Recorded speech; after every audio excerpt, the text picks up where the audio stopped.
our tunes.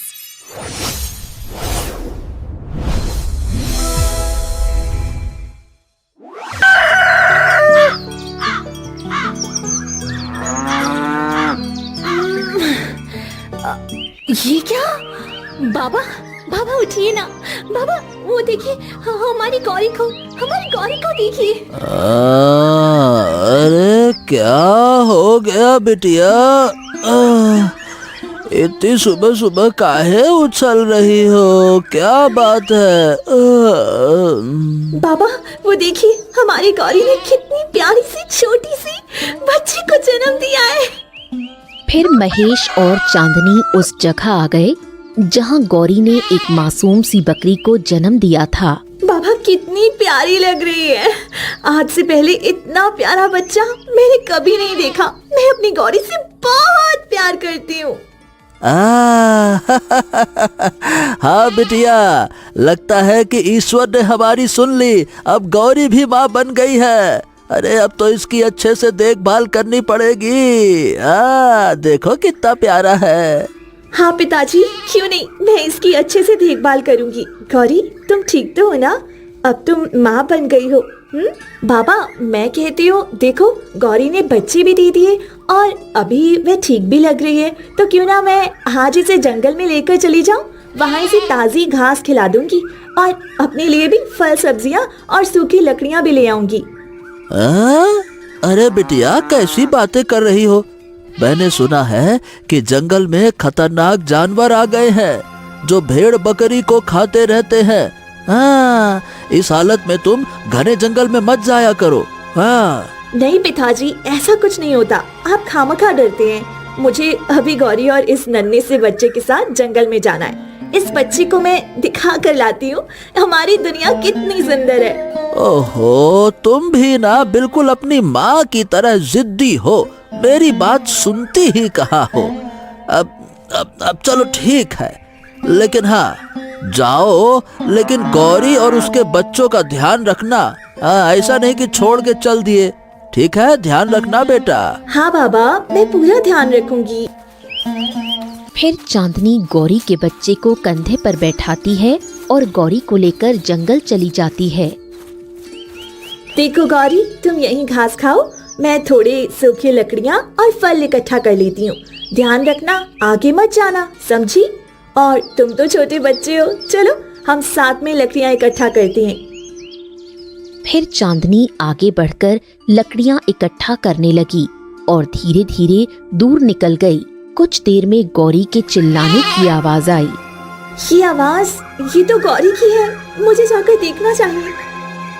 चांदनी जल्दी से वापस आई, लेकिन वहाँ गौरी नहीं थी। ये क्या?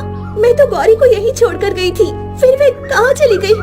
कहीं दिख क्यों नहीं रही? चांदनी गौरी को ढूंढते ढूंढते आगे बढ़ी और उसने देखा कि गौरी मरी पड़ी है। उसका आधा शरीर किसी जानवर ने खा लिया है। ये क्या? गौरी मर कैसे गई? और इसका आधा शरीर किसने खा लिया? ईश्वर, अब मैं क्या करूं? गौरी उठो, उठो, मुझे छोड़कर मत जाओ। गौरी! चांदनी फूट फूट कर रोने लगी और थोड़ी देर बाद बच्चे को लेकर घर लौट आई। अरे अरे अरे अरे, क्या हो गया चांदनी बेटा? तुम इतना रो क्यों रही हो? और गौरी कहाँ है? गौरी कहीं दिखाई क्यों नहीं दे रही? कहाँ है? पिताजी, मैं गौरी को घास चराने छोड़कर लकड़ियाँ लेने चली गई, तभी किसी जंगली जानवर ने उसे खा लिया। उसका आधा शरीर खा लिया और आधा छोड़ दिया। मुझे माफ कर दीजिए। अगर आपकी बात मान लेती तो आज गौरी जिंदा होती। मैं ही इसकी कातिल हूँ। अरे अब बेटा देखो जरा इसको, ये बेचारी अपनी माँ को ढूंढ रहा है। अब हम इसकी माँ कहाँ से लाए बेटा? चुप हो जाओ, तुम्हारी माँ मेरी वजह से मरी है। अगर मैं उसे नहीं ले जाती तो वो आज जिंदा होती।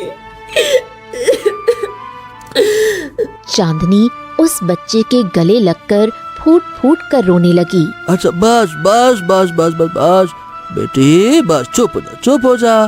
रो मत। अब ये बता, रोने से क्या फायदा? जो होना था सो तो हो गया। मैंने तो पहले ही कहा था बेटा कि जंगल में खतरा है, पता नहीं कौन सा जानवर है जो आधा खाकर छोड़ देता है। अब कुछ समझ नहीं आ रहा। अब चल चल चुप हो जा बेटा, चुप हो जा, चुप हो जा, बस बस बस बस। दोनों परेशान होकर बैठे रहे। चांदनी रोते रोते सो गई और अगली सुबह उसकी नींद खुली तो सामने देखा कि बकरियों का झोप पूरी तरह टूटा हुआ है और उसमें एक भी बकरी नहीं है। बाबा बाबा उठिए ना, ये देखिए क्या हो गया। हमारे बकरियों का झोंप पूरी तरह टूट गया है और हमारी सारी बकरियां गायब हैं। ये क्या हो रहा है? दोनों पागलों की तरह बाहर भागे। वहाँ सिर्फ बड़े बड़े पैरों के निशान दिखाई दे रहे थे। अरे ये क्या, ये पैरों के निशान तो किसी इंसान, नहीं नहीं नहीं नहीं नहीं, न किसी इंसान न किसी जानवर, दोनों में से किसी के नहीं लग रहे। ये तो कोई विचित्र ही निशान है। बाबा गौरी भी अभी छोड़ कर चली गई, उसका बच्चा भी। मैं किसी को नहीं बचा पाई, अब हम क्या करें?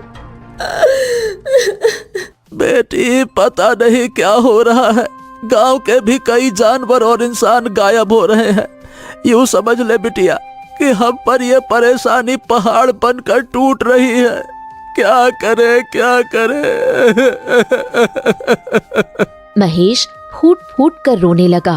नहीं बाबा, मैं हाथ पर हाथ रखकर नहीं बैठ सकती। मुझे पता करना होगा आखिर कौन हमारी बकरियों के साथ ऐसा कर रहा है। मेरी गौरी की याद दिल से निकल नहीं पा रही है। मैं आज सच जान कर ही रहूंगी। चांदनी घर से निकल पड़ी। रुक जा बेटी, क्या कर रही है? मत जा, मैंने बकरियां खो दी बेटा, मैं तुझको खोना नहीं चाहता। मेरी इकलौती औलाद है बेटी, मत जा बेटी। ए बेटा तू नहीं जानती वो कितना खतरनाक है जो भी है, मत जा। पिताजी, आज जो हमारे साथ हुआ मैं किसी और के साथ भी हो सकता है। मेरी और गौरी और उसका बच्चा हर वक्त मेरी आंखों के सामने रहती थी। मैं उनके कातिल को जिंदा नहीं छोड़ूंगी, इसलिए मैं गौरी के बच्चे को जरूर वापस लाऊंगी। चांदनी जंगल की ओर बढ़ गई। तभी रास्ते में दो गांव वाले बात करते हुए गुजर रहे थे। अरे भाई, तुमने सुना क्या? हमारे गांव के कई मासूम बच्चे गायब हो गए। हाँ, कल तो हरिनाथ का 2 साल का बेटा भी लापता हो गया। बड़ा बुरा हाल है हरिनाथ का, बेचारा रो रो के बेहाल है। वही तो, पता नहीं किसकी नजर लग गई है। पहले जानवर और अब तो बच्चे भी गायब हो रहे हैं। मुझे तो बड़ा डर लग रहा है। उसके बारे में बात करते हुए भी एकदम अंदर से सिहरन उठ जाती है। डर लगता है, न जाने कौन है, कहां से कान लगा के सुन रहा है। पता नहीं, अजीब सा है, कहां से आया है।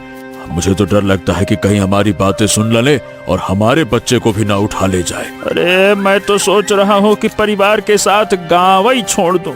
अरे कहीं मेरे बच्चों को कुछ हो गया तो मैं तो जीते जी मर जाऊंगा। दोनों परेशान होकर चले गए। दूर खड़ी चांदनी ने सब सुन लिया। क्या ये जानवर इंसानी बच्चों को भी खा रहा है और जानवरों को भी? ईश्वर, मुझे इसका पता करना ही होगा। मैं सबको मरते हुए नहीं देख सकती। अब तक बात सिर्फ बकरी के बच्चों की थी, अब गांव वालों की भी है। चांदनी और अंदर जंगल में चली गई। तभी तालाब के किनारे उसने देखा कि वो ही पैरों के निशान थे जो उसके घर के बाहर थे। वो उन निशानों के साथ साथ रास्ता तय करने लगी। ये निशान तो गुफा के अंदर तक जा रहे हैं और गुफा में तो अंधेरा भी कितना है, पर मुझे कैसे भी करके गुफा के अंदर तक जाना होगा। मैं तो बहादुर हूँ, मैं डर नहीं सकती। वो आगे बढ़ी। अंदर जाकर उसने देखा तो वो चौंक गई। अंदर एक सफेद भेड़िया मांस आग पर भूनकर खा रहा था। ये देखकर चांदनी के पैरों तले जमीन खिसक गई। अरे ये तो सफेद भेड़िया है और ये किसका मांस आग में पकाकर खा रहा है? हे ईश्वर, इतना बड़ा सफेद भेड़िया। चांदनी पीछे जाने की कोशिश करने लगी। तभी भेड़िए की नजर चांदनी पर पड़ी और वो उसकी तरफ आने लगा। ये क्या? ये भेड़िया मेरी तरफ आ रहा है, मुझे यहाँ से भागना चाहिए। भेड़िए ने झपट्टा मारा। जैसे ही भेड़िया चांदनी को छूने वाला होता है तभी तेज झटका लगता है और भेड़िया दूर जाकर गिर पड़ता है। भेड़िया झटका लगते ही मन में असंभव, असंभव, असंभव। भेड़िया तेजी से घने अंधेरे की तरफ भागा। ये क्या हो रहा है? हाँ, उसने मुझे मारने की कोशिश की, फिर मैं बच कैसे गई? और फिर इतना दूर जाकर कैसे गिरा? ये सब क्या हो रहा है? मुझे इसका कुछ समझ में क्यों नहीं आ रहा है? वो आसपास देखती है। इंसानी शरीर की हड्डियां आसपास बिखरी पड़ी थीं। ये देखने में जरूर भेड़िया था, परंतु उसकी आंखें मुझे नहीं लगी कि वह भेड़िए की थी। अगर वो भेड़िया होता तो मुझे खा लेता, ऐसे छोड़कर नहीं भागता। परंतु उसने मेरी गौरी और उसके बच्चों को भी मारा। क्या करूं, क्या नहीं, कुछ समझ में ही नहीं आ रहा है। फिर चांदनी मायूस होकर घर लौट आई। ए बिटिया, तुम बड़ी परेशान थी, क्या बात है? घने जंगल की तरफ गई थी, क्या कुछ पता चला बेटा? क्या करूं, क्या नहीं, कुछ समझ में ही नहीं आ रहा है। अगर पिताजी को बता दिया कि मैंने सफेद भेड़िया देखा और उसने मारने की कोशिश की, तो वो मुझे कल से उसको ढूंढने नहीं जाने देंगे। मुझे झूठ बोलना पड़ेगा। पिताजी, मैं गई तो थी ढूंढने, लेकिन डर गई और सोचा कहीं वो मुझे मार ना दे, आप अकेले रह जाओ, इसीलिए मैं नहीं गई। ये तुमने बहुत सही किया बेटा। वैसे भी मैं तुम्हारे बिना नहीं रह सकता। देख बेटा, भले ही हमारी गौरी और उसका बच्चा चला गया, बकरियां चली गईं, लेकिन कम से कम तुम तो मेरे साथ हो। जो बचा है उसकी कदर करना ज्यादा जरूरी है ना? चलो बेटा, आजा, अंदर आजा, अंदर आजा। रात बीत गई। चांदनी पूरी रात गहरी सोच में गुम थी, जैसे उसके दिमाग में कुछ तो चल रहा हो। आधी रात हो गई थी। नींद उसकी आंखों से बहुत दूर थी। आधी रात को बहुत प्रयास के बाद भी जब नींद नहीं आई, तो वो चुपके से घर से निकल गई और चलते चलते घने जंगल की तरफ बढ़ गई। आज तो मैं उस सफेद भेड़िए से सच पता करके ही रहूंगी। आखिर वह ऐसा क्यों कर रहा है और इतने लोगों को क्यों मार रहा है? कुछ देर बाद चांदनी काली गुफा के पास पहुंची। मुझे जल्दी से उस काली गुफा के अंदर जाना होगा। चांदनी काली गुफा के अंदर चली गई। भेड़िया अभी भी किसी का मांस खा रहा था। ये देखकर चांदनी उसके सामने जाकर खड़ी हो गई। तुम ये क्या कर रही हो? तुम इस तरह जानवरों और इंसानों को मार कर नहीं खा सकते। तुम यहाँ क्यों आई हो? यहाँ से चली जाओ, वरना मैं तुम्हें जिंदा नहीं छोड़ूंगा। फिर भेड़िया चांदनी पर एक और बार हमला करता है। तभी अचानक तेज झटका लगा और भेड़िया दूर जाकर गिरा। तुम्हारे अंदर ये झटका कैसा लगा है? ये क्या है जिसकी वजह से मैं झटका खाकर दूर गिर जाता हूँ? मैं तुम्हें मार क्यों नहीं पा रहा? मैंने इतने इंसानी बच्चों और जानवरों को मारा, फिर मैं तुझे क्यों नहीं मार पा रहा? क्या है तू? तुम मुझे मार नहीं सकते, क्योंकि मेरे अंदर ऐसी शक्तियां हैं जो तुम्हारे अंदर नहीं है। क्योंकि मैं एक इंसान हूँ और इंसानी शक्ति सब पे भारी होती है, और मैं तो बहादुर भी हूँ। अब तुम खुद को ही देख लो, मेरे सामने टिक भी नहीं पा रहे हो। इंसान? भेड़िए की आंखों में कई रंग बदले, जिसको चांदनी ने अच्छे से महसूस किया। भेड़िया जाने लगा। तभी चांदनी उसके सामने आकर खड़ी हो गई। देखो, तुम जो कर रहे हो वो सही नहीं है। तुम अच्छे दिल के लगते हो, जरूर किसी मजबूरी में ये सब कर रहे हो। मेरे पास गाय और 4 बकरियां थी, इसीलिए जानवरों की जबान और उनके दिल को मैं पढ़ लेती हूँ। तुमने मेरी बकरी गौरी और उसके बच्चे को खा लिया, इसीलिए मैं यहाँ आई हूँ, ताकि तुम किसी और बकरी को और किसी के बच्चे को नुकसान न पहुँचाओ। ये बताओ, तुम्हें मुझसे डर नहीं लगता क्या? यानी कि आज तक किसी ने मुझसे इस तरह से बात करने की कोशिश नहीं की। सब लोग मुझे मारने के लिए दौड़ते हैं। जो भी देखता है बस डंडा, पत्थर, हथियार, चाकू, तलवार, ये सब लेके मेरे पीछे दौड़ पड़ते हैं। तभी अचानक भेड़िए की आंखों के सामने पुराना मंजर घूमने लगा और वो चांदनी के कुछ बोले बिना ही अपनी जिंदगी के अधूरे पन्ने उसके सामने खोलने लगा। एक गांव में नील अपने माता पिता और बहन के साथ रहता था। एक दिन वो दूसरे गांव से काम करके लौट रहा था। मेहनत करने से बड़ा परिणाम मिलता है, खूब सारा धन कमा के मजा बड़ा आता है। आज तो मैं दूसरे गांव से इतना धन कमा कर ला रहा हूँ कि मेरी माँ, पिताजी और मेरी बहन सब बड़े खुश हो जाएंगे। ना ना ना ना ना ना ना ना ना। नील खुश होते हुए अपने घर आया, लेकिन घर में कोई नहीं था। माँ, पिताजी, अरे बहन, कहाँ हो तुम तीनों? अम्मा, ओ पिताजी, क्या बात है, कहीं कोई दिखाई क्यों नहीं दे रहा? कहाँ हो? तभी गांव वाला सुजीत भागते हुए आया। नील, ए नील, अरे नील, तुम यहाँ हो? अरे भाई, तुम्हारी माँ, तुम्हारे पिताजी और तुम्हारी बहन तीनों को मारकर फेंक दिया गया है। तुम इतने दिनों से कहाँ थे? क्या आप ये कैसी बातें कर रहे हैं? भला मेरे माँ, पिताजी और बहन को कौन जान से मार सकता है? नहीं नहीं नहीं नहीं, ऐसा नहीं हो सकता। मुझे उनके पास जाना है। अरे बात ये है कि तुम्हारे पिताजी ने शायद किसी से दुश्मनी कर ली थी।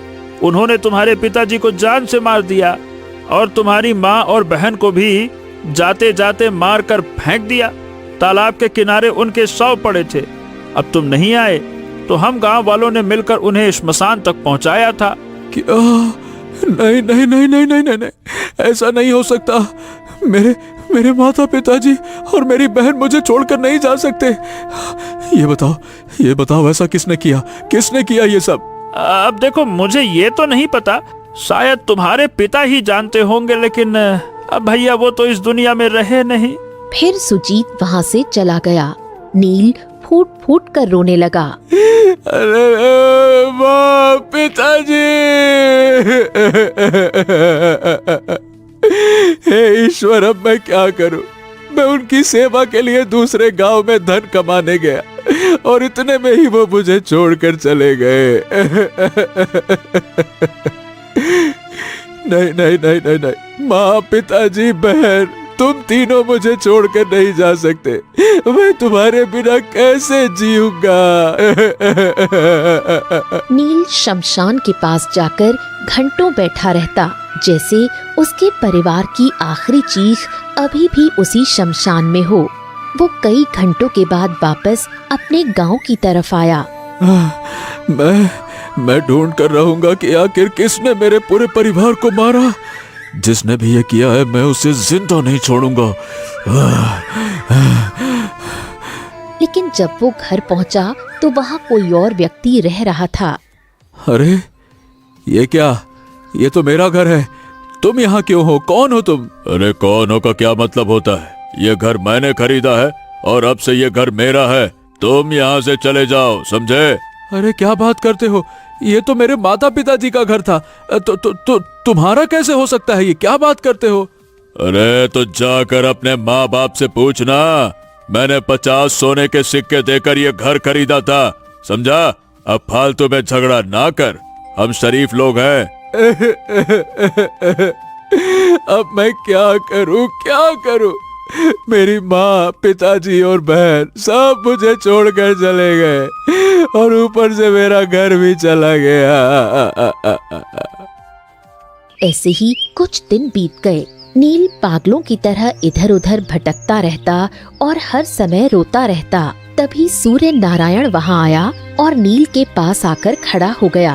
अरे नील बेटा, मैं कई दिनों से देख रहा हूँ कि तुम ऐसे ही भटक रहे हो, ठीक से खाना भी नहीं खाते। आओ मेरे साथ चलो, मेरी हवेली में रहो और मेरी सेवा करो। आओ। नहीं नहीं नहीं नहीं नहीं, मैं नहीं जीना चाहता, मुझे मर जाना है। मेरे माता पिता, मेरा परिवार, मेरा घर बार सब छिन गया, सब मुझे छोड़ के चले गए, मुझे नहीं जीना। बेटा, किसी के जाने से जिंदगी खत्म नहीं होती है। चलो आ जाओ, मेरे साथ चलो, आ जाओ बेटा। आज से मैं तुम्हें अपने पास रखूंगा और पिता का प्यार दूंगा। चलो आओ। फिर सूर्य नारायण नील को लेकर अपनी हवेली पहुंचा। नील वहां काम करने लगा। धीरे धीरे 3 महीने बीत गए। नील सूर्य नारायण का सबसे वफादार आदमी बन गया और उसकी खूब सेवा करने लगा। कुछ दिन बाद नील सूर्य नारायण के किसी काम से बाहर जाता है। तभी एक घायल व्यक्ति तेजी से भागते हुए उसकी तरफ आता हुआ दिखाई दिया। हैं? ये कौन है जो मेरी तरफ भागता हुआ आ रहा है? कुछ ही देर में वो घायल बूढ़ा व्यक्ति नील के सामने आकर खड़ा हो गया। अरे नील बेटा, तुम यहाँ क्या कर रहे हो? मैं कई दिनों से तुम्हें सूर्य नारायण की हवेली में काम करते हुए देख रहा था, लेकिन आज तक मुझे मौका नहीं मिला, इसीलिए मैं भागकर तुम्हारे पास आया हूँ। आराम से काका, लेकिन आप ये कैसी बातें कर रहे हैं? और ये आखिर आपको हो क्या गया है? कौन है आप? और मुझे कई दिनों से देख क्यों रहे हैं? और आपके शरीर पर इतने जख्मों के निशान कैसे हैं? बेटा, जिस सूर्य नारायण की हवेली में काम करते हो ना, पहले मैं भी यही काम करता था बेटा। उसी ने तुम्हारे माँ और पिताजी और बहन तीनों को जान से मारा है और फिर तुम्हें अपने पास नौकर बनाकर रखा, क्योंकि वो तुमसे भी अपना एक मकसद पूरा करना चाहता है। अरे रे रे रे रे रे। क्या बात कर रहे हैं? क्या उसी ने मेरे माता पिता और मेरी बहन को मारा है? हाँ बेटा, और मैं यही बात पूरे गांव वालों को बताना चाहता था, इसीलिए उसने मुझे तहखाने में बंद कर दिया था। लेकिन अब मैं ये बात और नहीं छुपा सकता, मुझे ये गांव छोड़कर जाना होगा। मैं तो जा रहा हूँ। अरे रे रे रे रे रे, अरे रे रे रे रे रे रे रे। हे भगवान, हे भगवान, हे भगवान। यानी कि इतने दिनों से मैं जिस आदमी की सेवा करता रहा, उसी ने मेरे पूरे परिवार को मार दिया। मैं उसे जिंदा नहीं छोड़ूंगा, मैं उसे खत्म कर दूंगा, मैं उसे।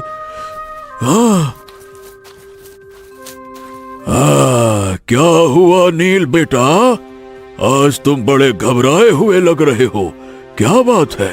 अरे आपने मेरे पूरे परिवार को मार दिया और फिर मुझे अपने यहाँ नौकर बनाकर रखा। मैं आपको जिंदा नहीं छोड़ूंगा मैं। अच्छा, तो तुझे सच्चाई पता चल ही गई, लेकिन अब तू मेरा कुछ नहीं बिगाड़ सकता।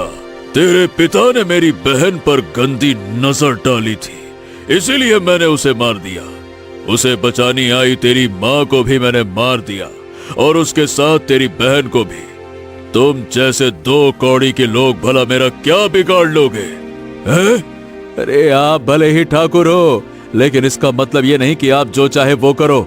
मैं ये बात गांव वालों को जाकर बता दूंगा, सबको बता दूंगा मैं ये। अच्छा, अरे तू यहाँ से जिंदा निकलेगा तभी तो बताएगा ना। मुझे पहले से पता था कि उसका एक बेटा भी है, इसीलिए मैंने तुझे अपने पास रखा और तुझसे काम करवाया। लेकिन अब जब तुझे सच्चाई पता चल ही गई है, तो तू भी जिंदा नहीं रहेगा। अब चल तू। ठाकुर नील को पकड़कर एक कमरे में बंद कर देता है। मुझे छोड़ो मुझे बाहर निकालो ठाकुर अकेले कमरे में जाकर एक पुरानी किताब निकालता है। अगर इसे मार दिया तो फिर तो गांव वालों को शक हो जाएगा। पहले जैसे तैसे इसके परिवार की मौत को छुपाया था, इसे तो ऐसी सजा देनी होगी कि कोई मुझ पर शक न करे। अब वक्त आ गया है इस किताब का इस्तेमाल करने का। इसके बाप ने मेरी बहन पर गंदी नजर डाली थी ना, अब मैं इसका अंश ही मिटा दूंगा और ऐसा मिटाऊंगा कि सालों साल लोग याद रखेंगे। इंसान 80 से 100 साल में मर जाता है, ये सजा मैं नील को सालों साल तक दूंगा। मुझे मेरे गुरु ने एक मार्ग बताया था और आज उसका उपयोग करके मैं अपनी बहन के दुश्मन के बेटे को वो सजा दूंगा कि वो ना कभी जिएगा ना मरेगा। इंसानियत को पूछता है ना, अब उसी इंसानियत का अंत करेगा। मैं इसे सफेद भेड़िया बना दूंगा। वो जो भी इंसान की मदद करता है ना, अब उन्हीं इंसानों को अपनी खुराक बनाएगा। ठाकुर किताब लेकर नील के पास आता है। छोड़ दो मुझे जाने दो। सूर्य नारायण मंत्र पढ़ता है। तभी तेज रोशनी फैलती है और नील सफेद भेड़िया बन जाता है। और तब से मैं इसी रूप में हूँ। अगर मैं इंसानी मांस या जानवरों को ना खाऊं तो मैं मर जाऊंगा। इसीलिए मुझे ये करना पड़ता है। तुम्हारे साथ बहुत गलत हुआ है, इसमें तुम्हारी कोई गलती नहीं है। मैं ठाकुर के पास जाऊंगी और उससे तुम्हारी आजादी की कुंजी लाऊंगी। तुम उसके पास मत जाओ, वो बड़ा खतरनाक है। उसने मेरे माता पिता और बहन को मारा और मुझे भेड़िया बना दिया। नहीं, उसने एक मजबूर परिवार के साथ बहुत बड़ा अपराध किया है। मैं उसकी किताब हासिल करके रहूंगी। उसी किताब में तुम्हें ठीक करने का तरीका भी मिलेगा। तुम यहीं रहो, मैं हवेली जाती हूँ। फिर चांदनी कई घंटे सफर करके ठाकुर की हवेली पहुंचती है। कौन हो तुम और हमारी हवेली में क्या कर रही हो? ठाकुर साहब, मेरे माँ बाप नहीं रहे। मैंने सुना है आप बहुत दरिया दिल है। मुझे कोई काम दे दीजिए, वरना मैं कहाँ जाऊंगी। हम इस गांव के ठाकुर हैं ठाकुर। गरीबों की मदद करना हमारा स्वभाव है। ठीक है, आज से तुम यहीं रहोगी और यही काम करना। सच में आप बहुत नेक दिल हैं। मैं पूरी तरह से काम करूंगी। चांदनी हवेली में काम करने लगी। रात होने पर वो चुपके से उठी। यही सही मौका है, मुझे वो किताब ढूंढनी ही होगी।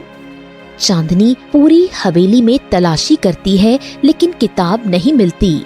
मैंने सब जगह देख लिया, लेकिन किताब नहीं मिली। जरूर ठाकुर ने अपने कमरे में छुपाई होगी। मुझे वहीं जाना होगा। फिर चांदनी ठाकुर के कमरे की ओर बढ़ी। तभी उसको एक परछाई नजर आई जो किसी से बात कर रही थी। 45 साल की हो गई हूँ, आज तक दूसरा विवाह नहीं किया और तुम्हारी सारी शर्तें मान रही हूँ। जितना धन तुम मुझसे मांगते हो चुपचाप दे देती हूँ। आज तक कभी भैया को पता नहीं लगने दिया। तुमसे मैं बच्चों की खातिर चोरी छुपे मिलती हूँ, क्योंकि भैया ने कहा था मैं तुमसे कभी नहीं मिलूंगी। जिसने मेरी सच्चाई जान ली थी उसको भी मैंने भाई के हाथों से मरवा दिया। झूठ बोलकर उस बेचारे का पूरा परिवार खत्म हो गया। अब तुम मेरे बच्चों को मेरे पास छोड़ जाओ। मैं और तुम्हारी शर्तें नहीं मान पाऊंगी। मैं तुमसे कुछ नहीं चाहती, मैं तुमसे मिलना नहीं चाहती। बस मैं अपने बच्चों के लिए तुमसे मिलती हूँ। अच्छा, तो ठाकुर की हवेली में नील के परिवार का अंत इस औरत के झूठ के कारण हुआ था। ये सब नील को बताना पड़ेगा। अभी वो ढूंढती हूँ जिसके लिए मैं आई हूँ। वो कमरे में हर जगह तलाशी करने लगी। तभी एक दराज में उसे एक बेहद काले रंग की किताब मिली। यही किताब है, सच में यही होगी, क्योंकि ये कोई साधारण किताब नहीं लग रही। चांदनी ने जैसे ही किताब उठाई तभी ठाकुर सूर्य नारायण की नींद खुल गई। ये क्या? अरे तुम्हारी हिम्मत कैसे हुई मेरे घर में घुसने की? और ये क्या, तुमने इस किताब को क्यों छुआ? जल्दी से इसे वहाँ पे रखो, वरना मुझसे बुरा आदमी कोई नहीं मिलेगा तुम्हें। रखो इसको वहाँ पर। तुमने नील के साथ जो गलत किया है उसकी सारी सच्चाई मुझे पता चल गई है। अब मैं नील को ठीक करके ही रहूंगी। तुमने उस बेचारे के साथ और उसके परिवार वालों के साथ बहुत गलत किया है। ए लड़की, मुझे धोखा देने की कोशिश मत कर। अगर तुमने मुझे पीठ पीछे धोखा देने की कोशिश की तो मैं तुझे जिंदा नहीं छोड़ूंगा। जल्दी से इस किताब को नीचे रख दे। जल्दी कर, रख नीचे उसको। नहीं, ये किताब अब नीचे नहीं रहेगी। इसे तो मैं लेकर ही जाऊंगी। तुम मेरा कुछ नहीं बिगाड़ सकती। ठाकुर सूर्य नारायण गुस्से में उठकर चांदनी की ओर बढ़ा। तभी चांदनी ने उसे जोरदार धक्का दिया, जिससे ठाकुर सूर्य नारायण के सिर पर चोट लग गई और वो वहीं बेहोश होकर गिर पड़ा। जल्दी से मुझे ये दरवाजा बंद करना होगा ताकि मेरा पीछा न कर सके। फिर चांदनी ने दरवाजा बंद किया और किताब लेकर वहाँ से भाग गई। वो घने जंगलों से होते हुए काली गुफा पहुँची। हाँ, आ गई तुम चांदनी। मुझे तो लगा था कि उसने तुम्हें भी जान से मार दिया होगा। अरे वह मुझे जान से कैसे मार सकता है? वह क्या समझता है कि इस दुनिया में सिर्फ पाप ही चलता है? देखो, मैंने तुम्हारे लिए वह किताब हासिल कर ली है। अब कुछ ही देर में तुम इंसान बन जाओगे। फिर हम ठाकुर को उसकी की हुई करतूतों की सजा जरूर देंगे।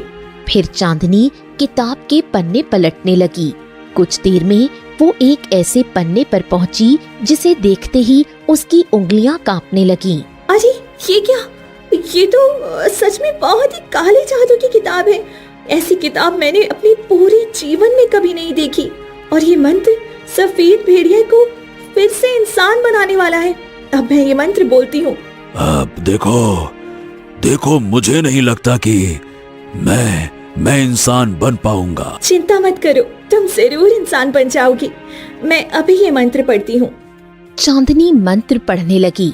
तभी अचानक तेज रोशनी फैली और नील अपने इंसानी रूप में आ गया। उसे देखकर नील बहुत खुश हुआ। ये क्या? हाँ, मुझे यकीन नहीं हो रहा कि मैं इंसान बन गया। हाँ, मुझे लगा था कि मैं पूरी जिंदगी इसी तरह भेड़िया बनकर ही जीऊंगा। बहुत बहुत धन्यवाद तुम्हारा। अब तुम ठीक हो गए हो। लेकिन चलो, अब हमें ठाकुर को सबक सिखाना है। मैंने उसे कमरे में बंद कर दिया है, लेकिन उसने जो किया है उसकी सजा उसे मिलनी ही चाहिए। और एक बात बतानी थी, ठाकुर को भी वो ही पता लगा जो उसको बताया गया। मैं कुछ समझा नहीं। चांदनी ने मधुलिका की सारी बात नील को बता दी। हाँ? नहीं, इसका मतलब ये सब मधुलिका का किया धरा था। मेरे पिताजी झूठे इल्जाम में मर गए और माँ और बहन भी।